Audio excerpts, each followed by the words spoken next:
वालेकुम व्यूअर्स। कुछ दिनों पहले मुझे एक दोस्त ने जो कि इंजीनियर है सऊदी अरब में, उन्होंने एक ईमेल फॉरवर्ड की और कहा कि मुझे ये एक जॉब ऑफ़र आई है अबू धाबी से, जो कि बहुत अच्छी है, कंपनी भी बहुत अच्छी है और सैलरी भी बहुत अच्छी है। तो मुझे मशवरा दें कि मैं उसको ज्वाइन कर लूँ या ना करूँ, क्योंकि मेरी यहाँ पे भी अच्छी जॉब है लेकिन salary as compare to Saudi Arabia वहाँ पे अच्छी है, तो मैं उसको ज्वाइन करूँ या ना करूँ।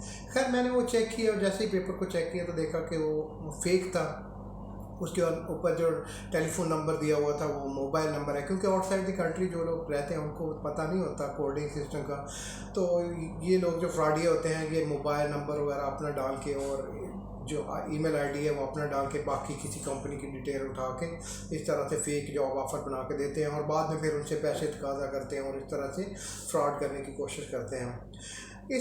आप इस सिचुएशन से किस तरह से बच सकते हैं, आज की इस वीडियो के अंदर मैं ये डिस्कस करूंगा। सबसे पहली बात तो ये कि जो भी इस तरह की प्रोफेशनल जॉब है, ऑफिशियल जॉब है या हायर रैंक की जॉब है, वो एम्प्लॉयर कोशिश करते हैं कि लोकली बंदे को हायर करें। उसकी वजह ये है कि हायर सैलरी देनी होती है और इसके अलावा जो जॉब रिस्पॉन्सिबिलिटीज़ होती हैं वो भी क्रिटिकल होती हैं। तो वो कोशिश करते हैं कि बंदे का फेस टू फेस इंटरव्यू कर लें ताकि बाद में कोई परेशानी ना हो। इसलिए ये जॉब ऑफर जो आपको बैरून मुल्क से आती हैं ये अक्सर फेक होती हैं, रियल नहीं होती। लेकिन इन रेयर केसेस ऐसा होता भी है, क्योंकि आईटी से रेलेवेंट डेटा साइंटिस्ट वगैरह इस तरह की जो जॉब है इनकी ऑफ़र बैरून मुल्क से आती भी हैं। तो अगर आपके पास ये ऑफ़र आती है तो आप किस तरह से इनको किस बेसिस के ऊपर चेक कर सकते हैं, आज की इस वीडियो के अंदर मैं ये डिस्कस करूँगा। सबसे पहले तो ये सैलरी रेंज, नंबर 1 पे आप सैलरी चेक करें कि जहाँ से आपको ये जॉब ऑफ़र आई है वहाँ पे ये सैलरी इतनी मिल भी रही है। क्योंकि ये जो फेक लोग होते हैं इन्होंने अक्सर जो सैलरी होती है वो एज़ कम्पेयर टू मार्केट, क्योंकि इन्होंने ल्योर करना होता है, अगले बंदे से पैसे लेने होते हैं, तो ये as compare to other market ये सैलरी बहुत ज़्यादा रखते हैं, इनकी सैलरी का लेवल बहुत ज़्यादा हाई होगा। तो यहाँ पे आप चेक कर लें कि ये सैलरी है वो एज़ कम्पेयर टू मार्केट है या नहीं है। दूसरी बात ये कि वो पेपर को अगर आप गौर से पढ़ेंगे तो उसके अंदर जो उन्होंने कॉन्टैक्ट नंबर आपका दिया हुआ होगा या तो मोबाइल नंबर होगा, आप वो गूगल से आराम से चेक कर सकते हैं कि मोबाइल नंबर की कोडिंग कैसे शुरू होती है और लैंडलाइन की कहाँ से शुरू होती है।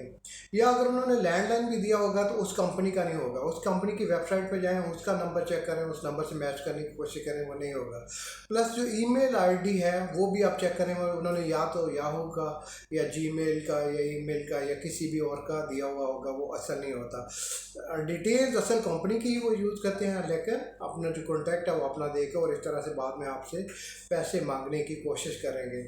तीसरी बात यह है कि अगर आप वो पेपर को गौर से पढ़ें तो उसके अंदर ही काफ़ी सारी आपको चीज़ें मिल जाएंगी जो कि गलत होंगी, लिखी होंगी, उसको एडिट किया हुआ होगा। अगर आप खुद नहीं चेक कर सकते तो किसी प्रोफेशनल से चेक करवा लें, वो आपको चेक करके बता देगा कि यहाँ पे ये चीज़ एडिट की हुई है और ये गलत है, तो वहाँ से आपको आइडिया हो जाएगा। तो ये 3-4 चीज़ें आप चेक कर सकते हैं। और चौथी चीज़ ये कि मेरी तरह अगर आपका कोई जानने वाला इधर बैठा हुआ है या रिलेटिव है या फ्रेंड है तो उसको लाजमी चेक करवा लें, वो आपको वहाँ से वेरीफाई करवा के दे देगा कि ये जॉब ऑफ़र रियल है या फेक है, और इस तरह से आप फ्रॉड से बच जाएंगे। लेकिन कभी भी पैसे किसी को मत दें, क्योंकि ये पैसे लेने वाले लोग और ये इस तरह के जो लोग अक्सर फेक होते हैं। Thank you for watching. Allah.